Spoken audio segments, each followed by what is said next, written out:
Good morning. It is, you think after 38 years I'd be ready when this comes on, but I always forget to open up the email. So we're going to do that. So I know that today is actually June 7th. But you know, my remarkably senile, said with love, father-in-law turns 82 today. So happy birthday to him. I'll be forced to spend time with him and my mother-in-law probably at some point tonight to have dinner, which is, trust me, the best part of my day. That being said, let's get into this. Let me find the news. Let me make sure I'm reading all the correct things. So we are June 7th. It is 90 days out from September 5th. 90 days out from Labor Day weekend. We are always going to have this conversation. And I appreciate during COVID, people were like, well, Tim, I think because of the energy and just the velocity of the marketplace, people were like, oh, no, we're probably closer to like 35, 45 days because things were just moving quick. People were waiving inspections.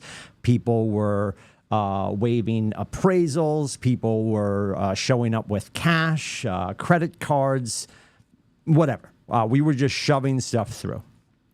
And it was awesome. People did an inordinate amount of business. And we lost our way a little bit. We certainly got out over our skis insofar as the mechanics of the business. And I know in order to be competitive in the market we're currently in, there is still the waiving of inspections, the waiving of appraisals, and the demand to make sure that you can put together the cleanest offer, right? One of the horrible lines that you hear in real estate all the time is, hey, Tim, thanks for your offer from the Joneses. We're looking Friday at 5 o'clock. We're asking everybody to send through their highest and best. And that correlation to the humans, to the civilians, they hear highest and best next to each other, and they consume the information that highest is best, which is not always the case. So you'll hear me always saying to you guys, start to use the language with your people, highest and cleanest, right? Because we want our consumers, we want our clients to make the offer that is highest for them to be competitive, that they're comfortable with, and cleanest, with the least amount of contingencies. Not that they don't have the right to do that, but we do know if you're going to lean in on price, you can't really lean in on terms. If you're going to lean in on terms, you probably can't lean on price. And I shouldn't say if you're going to, you can have one or the other. You rarely get both.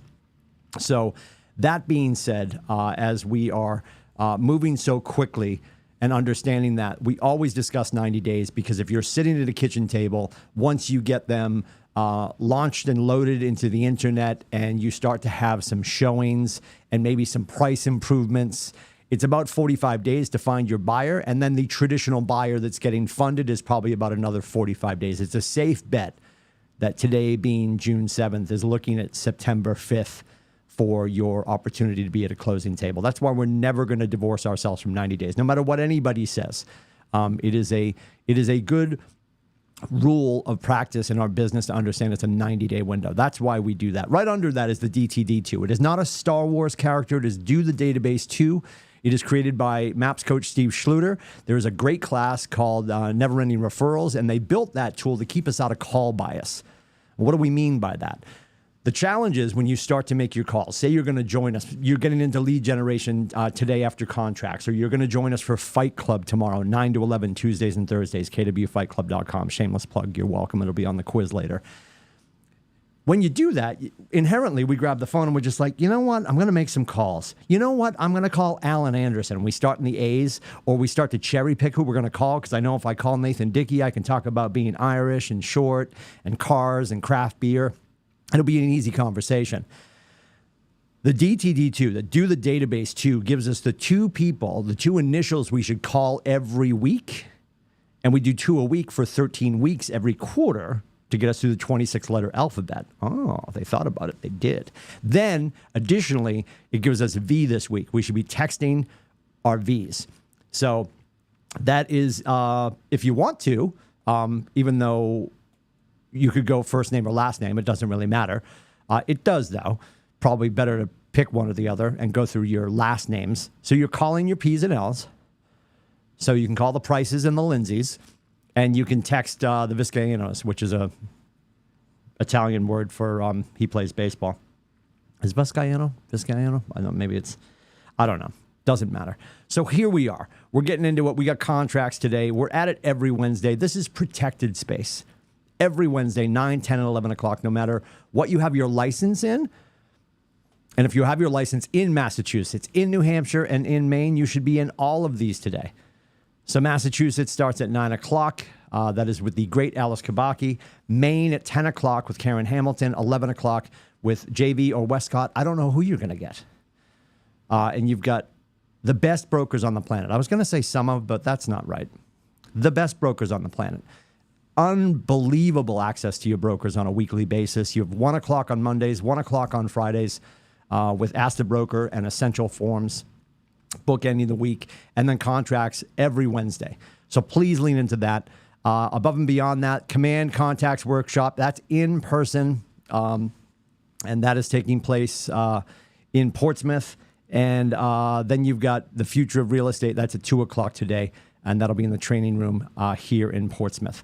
So lock and load for all those things. Contracts every Wednesday. I know we talk about it all the time. I know people feel like, well, I went to contracts back in 1942. Said with love, that's not enough. We do not. This is not our job. This is the practice of real estate.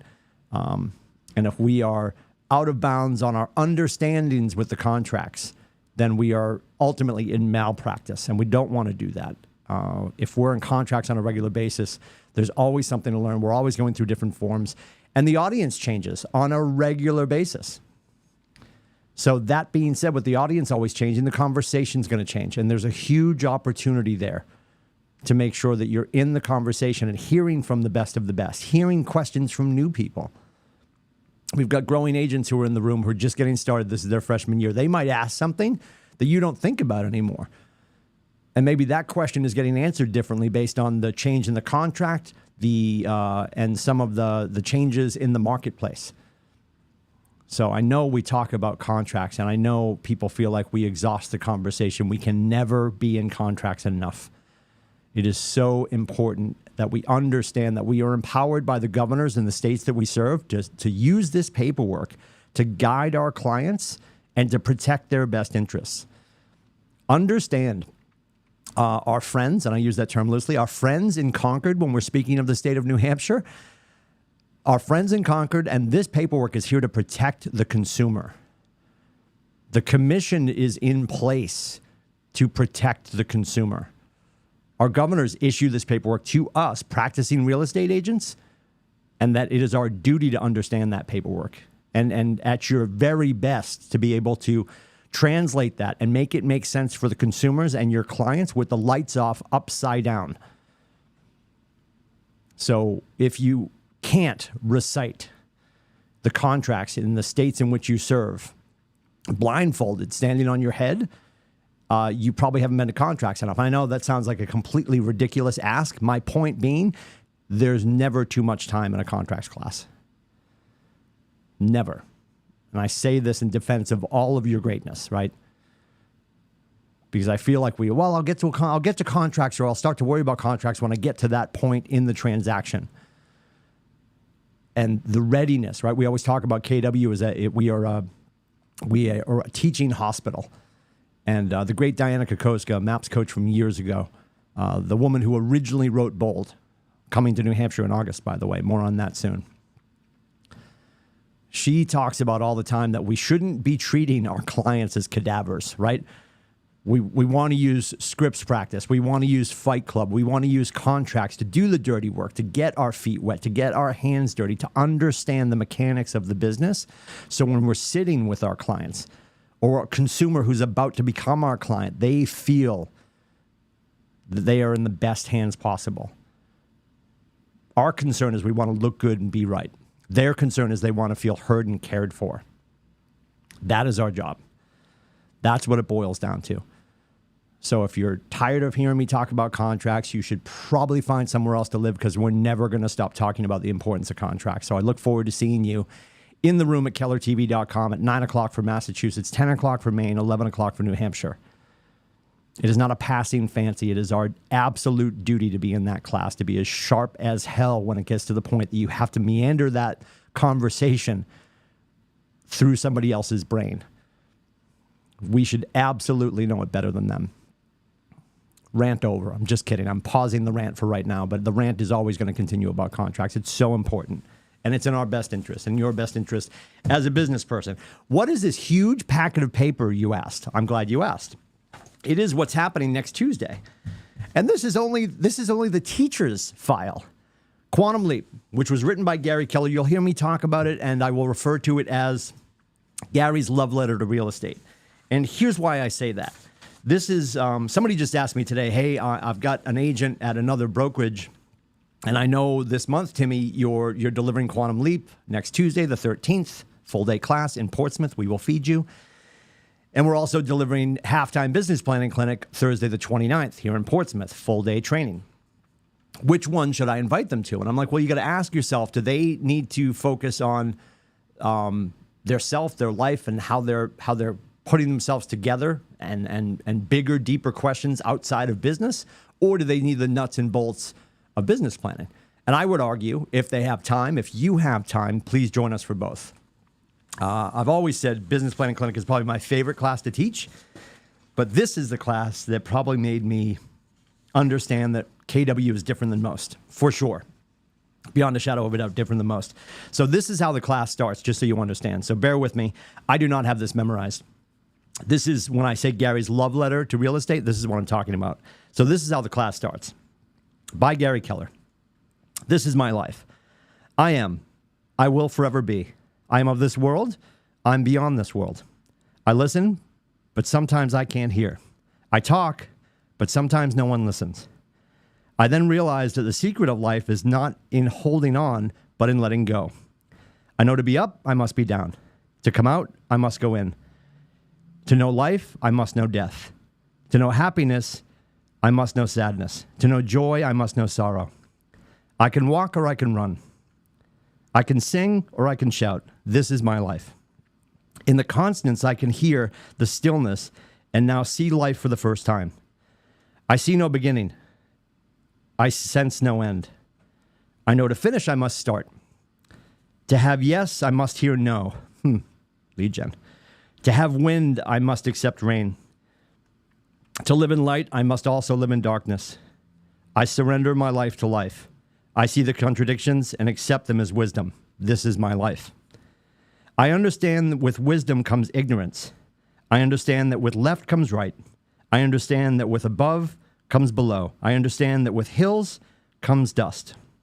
I understand with knowing just comes more longing. I see each day as a new beginning, while I know it is truly giving way to another old end. I finally realized that I do not need to bring God into my life, but truly acknowledge God is already there. This is my life. It feels like a dream, but I know that it is real. Time moves fast, but it feels so slow. At times, I think I know everything. Then I awaken and realize that I know nothing. I feel I am. I feel I am becoming. I do not know what I don't need to know. I can laugh. I can cry. I can whisper. I can say nothing. I can breathe. I can stop. I have a choice. I have no choice. This is my life. Life holds such promise. Life holds no promise. Life is, and I am alive. I shall be forever alive. In life I live. In death I live. For at a higher place they are the same. I am not my body. My body is not me. I am a human being, not a human doing. I need to be still and be, not be so active and do. My life becomes more precious as I become. It possibly becomes less meaningful the more I do. Less is more. More is less. I have a name. I am a spirit. I have a soul. This is my life. Now my spirit is set free, flying over the life given to me. All my past is below. All my future is above. It is nothing. It is everything. I hear a million voices become one. I sense a million souls yearning just to become. Life has lifted me up, and God has brought me to my knees. I seek hope. I am hope. I seek faith. I am faith. I seek love. I am love. I seek life. I am life. I am. I will forever be.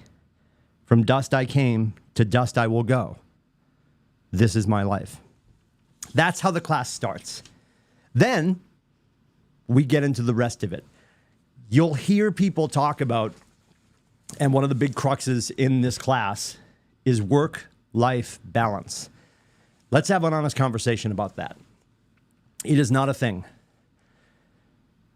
When people talk about work-life balance, and this is something people are looking for, right? Well, I got into this career because I wanted work-life balance. And spoiler alert, work-life balance can be found in counterbalance.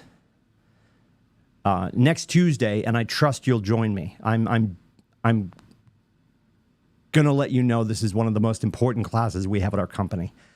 Next Tuesday, I trust you'll join me in Portsmouth. The email hit yesterday. The link is all over the place. Please click. Please tell us you'll be there so we can have the food for everyone, have room for everyone. I'm going to ask you in that class, towards the beginning of class, to stand up. If you have time to do it now, I'm going to ask you to do it now. If you stand up, and I'm a righty, so think back to when you were a kid, or if you played soccer or whatever. For me, I would kick righty.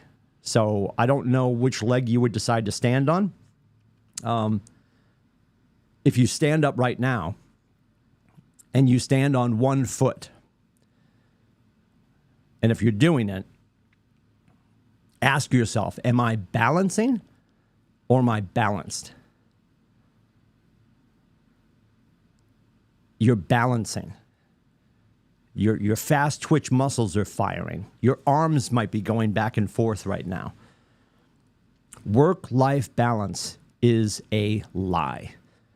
It is a work-life counterbalance that we're pursuing. It's the ability to make a choice in the moment. Asking yourself, is what I want right now more important than what I want in the future? When we build our goals, we talk about the someday goal. What does the someday goal look like? What do you want in 30 years? We back it up. What do you want in 20 years? You back it up. 15 years, 10 years. And then we go 5 years, 3 years, 1 year out.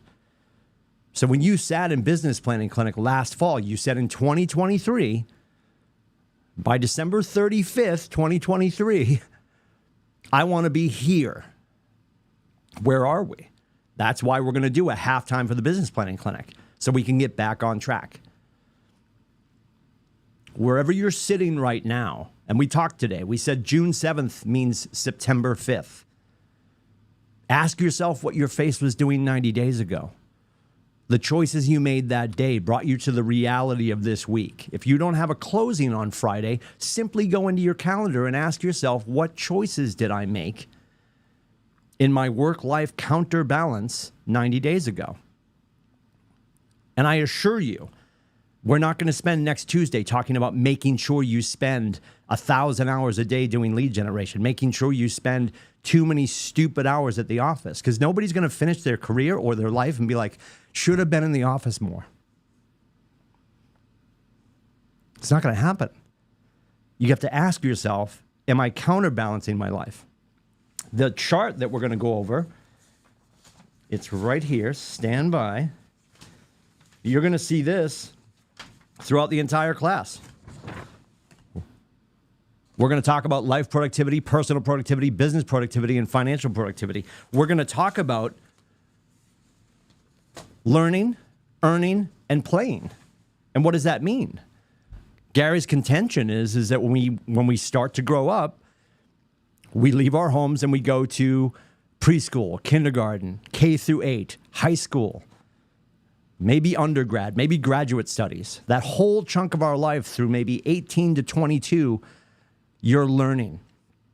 Then we go and we find our way in corporate America, or we become real estate agents, and then we're earning. And then when you pick your number, and we've got phenomenal talent in this building who will probably retire whenever they choose to, But most people in corporate America, what, 65, 66, 68, and then you decide to play. And we're going to talk about how do we not do that every day? Can you not learn and pour into yourself and become the better version of you every day? Can you not earn every day and play every day? And we do that through work-life counterbalance. Constantly tipping the scales back and forth, balancing. Work-life balance, the pursuit of it, is a fool's errand. And if somebody has the elixir, somebody has the red pill or the blue pill on how to nail that, they haven't written the book yet. You will hear the wisest people in the world. You'll hear thought leaders from all over the globe talk about the fact that it is bullshit. And it is not about work-life balance. It's about work-life counterbalance. Every day, you decide if something in your work life or your personal life is more important. And there's no judgment there. So ask yourself, when you're at the office, when you're in your home office, when you're supposed to be doing the damn thing for your KW business, are you all in? So when you do get home, you can shut off the idiot machine, put it on silent, and be with the people that you love. There's a lot more to it. That's the crux of the class. It's so important.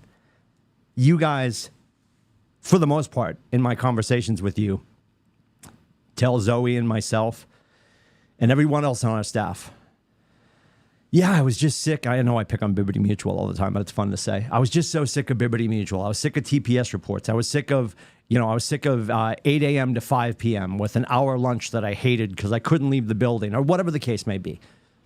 In this environment, you can do whatever the hell you want inside the parameters of the law. Make some phone calls today. If you book a kitchen table by 9:30 today, go get your hair did, go get your nails done, go get a milkshake. Because if you have the ability to book your face for a kitchen table every morning, like that's unicorn stuff. But what is your goal? So many people I talk to, it's like I got to set a couple of appointments a week because there's conversion baked in, right? But what if you knew that you were going to put in the effort? It's talent and tenacity. You were going to put in the effort to make sure that before I walk out of the building, I know when I put my head on my pillow, I move the needle. It's not always going to be a kitchen table. That's not the win, right? Michael Mayer, the 7 levels of communication. Today, somewhere in my city, someone's looking for help, and it's my job to find them. That's the secret sauce. Did you have a conversation that moves somebody towards home ownership? Moves somebody towards passive income with investments? Move somebody into a brokerage where they can flourish and not flounder? You've got friends at other brokerages. We do business with the top 20%, right? 80-20 rule, Pareto principle. 20% of the agents are doing 80% of the business. And in our marketplace, the 20% is comprised of people at other brokerages. And I'll say it again, because I'll say it 1,000 times. Not everybody wants to come play here. Thank God, because we don't have enough parking. But offer the opportunity to better understand who we are, the classes that we deliver, and the fact that we coach to the whole person. And it's not just about the nuts and bolts and making sure you have another transaction, but the financial opportunity that transaction gives to you and your loved ones allows you to create a better life, insulate you both in your business and your personal life, put a moat around your family so you have financial protection, the ability to say yes to whatever you want. We talk about retirement. And we have agents in our ecosystem that get to play in that space right now. They are doing learn and earn and play. It's not a perfect science. They're making tough decisions every day. Do I say yes to my business and does my personal life lose? Do I say yes to my personal life and do I miss a business opportunity? The way I'm wired, one's way more important than the other. There's not a meeting with Gary and God that I would be like, gotta go to that if my kid's playing lacrosse.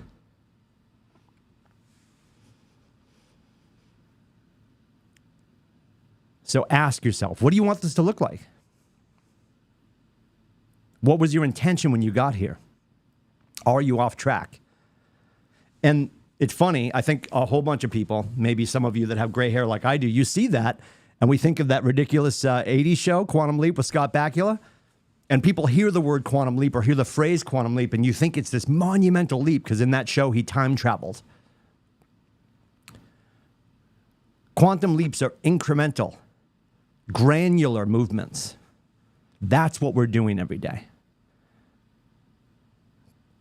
I was talking to somebody yesterday, and wildly talented agent. And they are recompassing their business right now. And they were beating themselves up saying that I'm not doing well.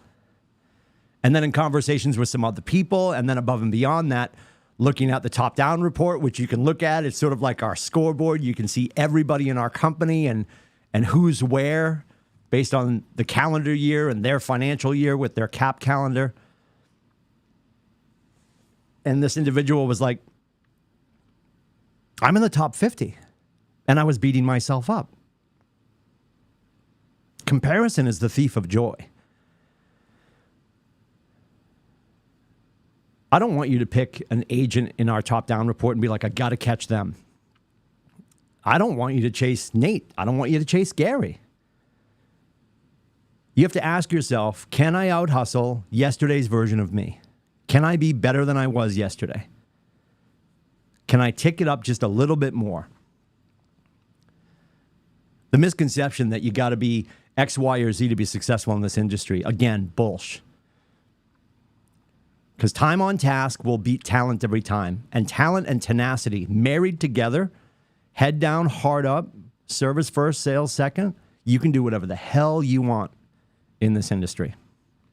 And you can do it and still have the best version of you go home to your family. That being said, next Tuesday, the 13th in Portsmouth, Quantum Leap, please join us for that. 29th, Business Planning Clinic, halftime. Join us for that. In between all of that, we've got Fight Club on Tuesdays. I can tell you next month in July, we're going to be delivering Win with Sellers, another full-day class. We're going to do Win with Buyers. When we get into August, Bold is coming to New Hampshire. When we get into September, we're back into Ignite. And I know you hear Ignite, and some people feel like Ignite is just like contracts. Well, I did that once.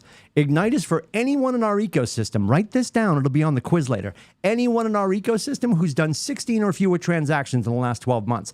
I don't say that to be judgy. I say that to be remarkably honest with you. Nate hired me to be the pain in the ass in the room.